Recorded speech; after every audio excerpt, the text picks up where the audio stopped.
And I want to thank especially Kevin Roberts and all of the Heritage Foundation for 50 years of incredible work on conservative policy. You know, we're coming together in the great tradition of America, self-organizing and doing this. We're not, to be sure, you know, connected to President Trump's campaign, but many of our ideas you'll see one-to-one mirroring. Hey out there, America, it's Rich Logis from Leaving MAGA coming with you here with the MeidasTouch Network. Just want to thank you guys for our first couple of videos we've done. We've got over 1.5 million views. Really honored, really humbled how much of you out there really care about our work and what we're doing here on MeidasTouch Network. You know, before I introduce my guest, I want to just mention that when I left MAGA, I came to realize just how many of the ideas and the beliefs and the mythologies within the right wing and within the MAGA community really came from a variety of nonprofits and faux educational institutions. And I often wondered, what would it be like working on the inside of one of these organizations? So we've got someone for you today who actually was on the inside. I want to bring her in. Her name is Guinevere Nell. I want to just first thank her. Guinevere, happy to have you with us. I want to first thank you. Thank you for your intrepidity in willing to go public here and tell your story. So you were at the Heritage Foundation. So talk a little bit about your role, what it was like on the inside, and also because of Project 2025, I think that Project 2025, there are so many Americans who are just now learning about it. How many of the ideas of what you've seen right now were present in some form when you were at Heritage? It's a really good question. So first of all, I haven't been working there since about 2013. But even before that, I had moved to London. So I wasn't in the building except for mostly 2007, 2008, 2009. So that's where I saw the most. But I did get newsletters and all the inside stuff and worked on the model and kept working for them through to 2013 when I went back to contract. But I was a full-time employee for at least 5 years. And, you know, I worked in the Center for Data Analysis. What we looked at was economics. We did an I ran an economic model that was an individual income tax model. It was supposed to be, because it was not dynamic, it was supposed to be non-speculative. It was supposed to project what was going to happen with the different tax plans. So we actually looked at tax plans of senators, the current tax plan, the baseline, you know, whatever the president had, versus senators, presidential candidates, Romney, Paul Ryan, Jeff Sessions, whoever, you know, senators, but always Republican. And I always had a little bit of a concern that we weren't being very fair. I also must mention that I was in a bit of you could call it an echo chamber, where I also was associated with a university that was very free market. I had very free market beliefs. I did not like the religious thing that was going on at Heritage, but I was very excited to be working for the Center for Data Analysis and the free market side. So we sort of, you know, you could say, you like separate things, you know, within yourself. And so I sort of separated out the religious stuff, which I never really liked. But looking back on it, I mean, it was the Heritage religion people on the 6th floor. They were very much connected, and family values people. They were very much connected to groups like the Family Resource Council, I think it's called, which is signed up to Project 2025, and some of these other groups. And some of these groups were also at the university, which is also, it was in Northern DC. And there were a lot of groups and a lot of people who were, in a way, had faith to the free market in the same way that the religious people had faith to their version of Christianity and their policies associated with it.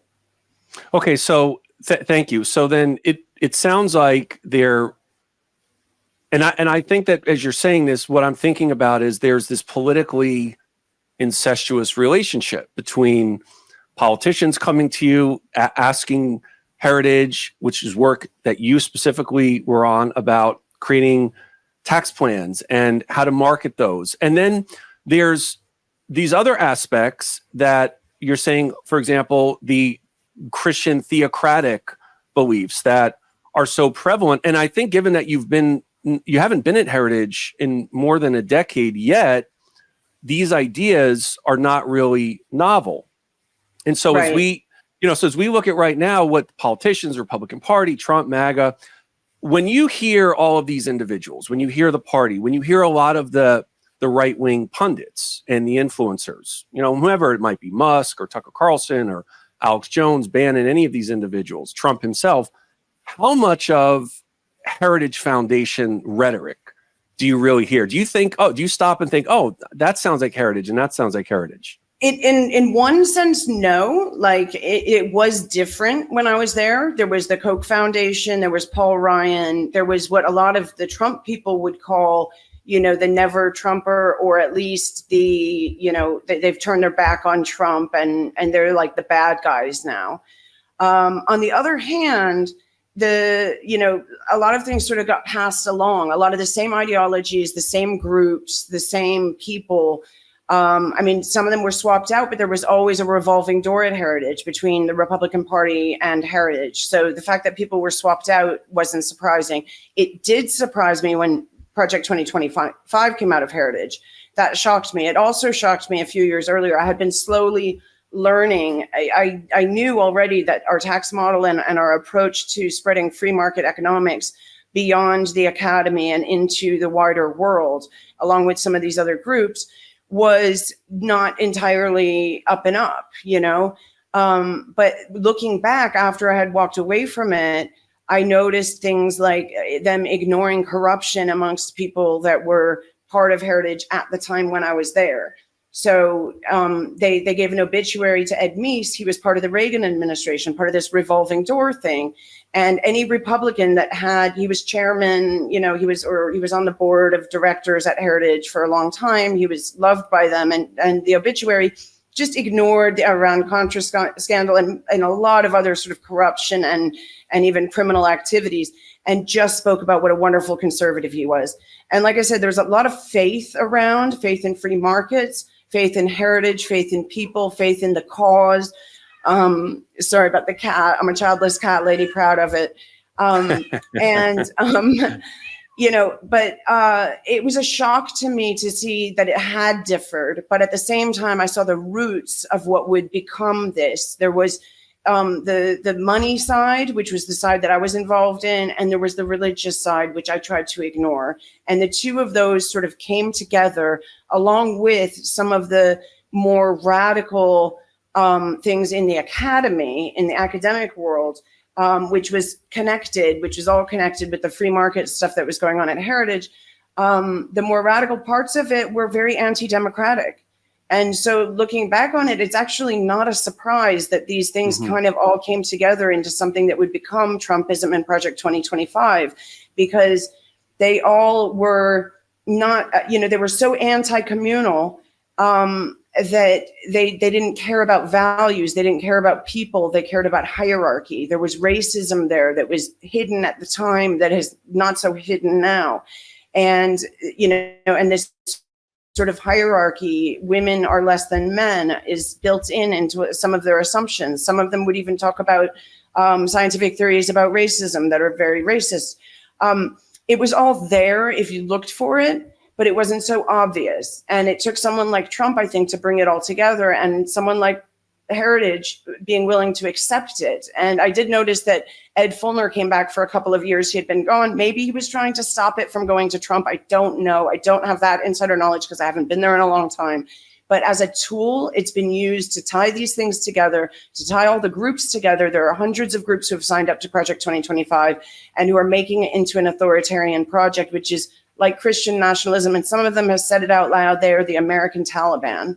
And I did see Heritage Action come to life while I was there. The excitement around it, the knowledge that it was skirting the boundaries of what they were supposed to be as a nonprofit, but the excitement of creating another group that was going to go out there and fight for something, which turned out to be Christian nationalism and hierarchy. So I am very happy with the JD pick. I think it's transformative for sure. Yeah. And he's, think of him as a member version of what we do. Yeah. So there's no think tank, no policy organization, no battle plan creator other than us for the worldview that I think Donald Trump has and that JD has. The best example is like the campaign selected me to be the platform because of their views on my policy ideas, and they're not running from all of the negativity that I get from the press. I see. So they haven't been spooked on you as a person, you don't think? No, I mean, I don't think I'm going to be their transition pick, because then they have all these kinds of stories. Yeah. But no, the relationship is great. The head of the Trump transition team has not yet been appointed, but Vogt says that no matter who is named, he'll be able to hand over his Project 2025 battle plans directly. If it's someone like Stephen Miller or Bob Lighthizer, then all this stuff gets plugged right in. If it's not, we'll figure it out. Okay. But all of it will be designed for a theory of the case that if a battle plan is out there that will do what he wants, there are the people like me that have his trust that will be able to get it to him in whatever position we're at, or I could be at Center for New America, but the relationships will be there, the trust level will be there. And are you going to rebrand that second phase at all? For what I do, yeah. The brand's not important. And you're not worried that if it has Project 2025 on, he's going to go no. And you're not going to publish those? No. They go straight to... Yeah, they're very, very close hold. Okay. Brilliant. It's been an education. Appreciate it. Thank you for your time. Thank you so much. Yeah. Anytime. Thank you very much. For those of you out there, including anyone who's been at Heritage or works there now and says, "Oh, Guinevere is just a disgruntled employee, and she had the basement office, and no one ever saw her or spoke to her." We've got all those receipts. Okay, you were someone in your department, in your division. They relied on me actually for all of those income tax modeling simulations. They looked for a year before they could find me, and they accepted me without a PhD because they were so desperate to prove their economic message. And I think this is a point, and I'm not going to say it's wholly absent on the left, but this is something else that I take responsibility. I should have known better. Sorry, go on. Oh, okay, well, thank you for saying that, because I always say about my story in Leaving MAGA that the first non-negotiable rule of leaving is you have to take accountability, and you're doing. And I've written a mea culpa, and I am, yes. You know, and it shows the bravery on your part to do this, because Heritage is probably amongst, if not singularly, the most influential of all of the nonprofit think tanks on the right wing. And I think that while it's not wholly absent on the left, something I came to conclude after leaving MAGA is that on the right wing, they're only principled when it benefits them. And when it doesn't benefit them, then they just forsake those principles. And I know that that's partly human nature, and people operate that way. They have a much looser association with the truth and the facts and the evidence, it turns out, than many people on the pro-democracy side. I'm not talking about Democratic politicians in particular or anything like that. I'm just saying that there was a lot of loosey-goosey with the truth even then, and now it's much worse, unfortunately. So tell us, break down for us, what compelled you to want to go public? You know, what are the fears you have? What is it that you're seeing right now that prompted you to reach out to us? Right. I have no particular fear about myself. I wanted to, if possible, get my message out because, first of all, I did feel really guilty. I looked back and I said, I can't believe the place that I worked for came out with Project 2025. It really did shock me. And then I had to start looking more closely and say, why did it do this? And I was involved in this. And I wanted to say, I'm sorry. And I didn't think anyone would listen to me. And I would be very surprised if anyone cares what I have to say. But honestly, I can see it now. Looking back, I can see all the bits of it in academia, in what I saw in Project 20. When I first went to Heritage, I was like, you're a think tank. You're not going to be able to afford, a certain salary. But if you could possibly squeeze out this much, as a nonprofit, it would be really helpful. And then I saw them get a whole brand new facade. They said 80%, 90% came from small dollar donations, except they left out the hundreds of thousands or millions that came for specific projects. Like, let's change the facade of the building. Let's have a humongous Christmas party on this amazing, gorgeous, rooftop, whatever place with a chocolate fountain and all of that stuff. And the bonuses, if I was getting the bonuses that I was getting as a relatively, you don't have to pay her a lot because she doesn't have a PhD next to her name person, then how much were the people at the top getting? It was obvious that they were getting a lot. It was a con, and it still is. It's a tool, but it's a tool being used by authoritarians. So whether you blame Heritage, whether you blame the other groups, whether you blame academia, this is my story, is I should have known better. I shouldn't have worked there. We're all part of democracy. We all have to do our bit, and we all have to admit when we did wrong. Well, I think you mentioned earlier about the anti-democratic tenets within Heritage. Certainly, I think it's fair to say that with Project 2025, one of the reasons all of these ideas were collectively compiled is because I think many, many years ago that the right wing realized that they were not going to win democratically, lowercase d. So they took on this approach of minoritarian rule and trying to install That's been judges. going on for some time. The gerrymandering, all of this that's happening right now. And I don't want anyone to construe what I'm about to say as a reason not to vote. Everyone needs to get out registered. They need to get out there and vote. And I think that if we have the kind of turnout we can mobilize for November, I really do think that the Republican Party can be historically repudiated. Now, if that happens, which is good news, I think, though, and I want to ask you this, I think that a group like Heritage, like so many of these other influential nonprofits, they're relentless. They're not just going to go away and say, "Oh, we lost. Project 2025 gets shelved." Right? Is that fair to say? They're going to keep coming. They've been working on this for a long time. Apparently, certain groups have certainly been working on it. You can see the change in certain groups, like when they realized it was a political advantage, and they know this is their last chance because demographics are changing, and they're really, if they want their vision, this is their last chance. So they're going all out. They're willing to cheat. They're willing to do anything. I'm not just saying that. I mean, you can look it up, carefully with facts and evidence. Heritage Action went out and spread this voter fraud stuff. And they also taught people how to put in fake electors and stuff like that.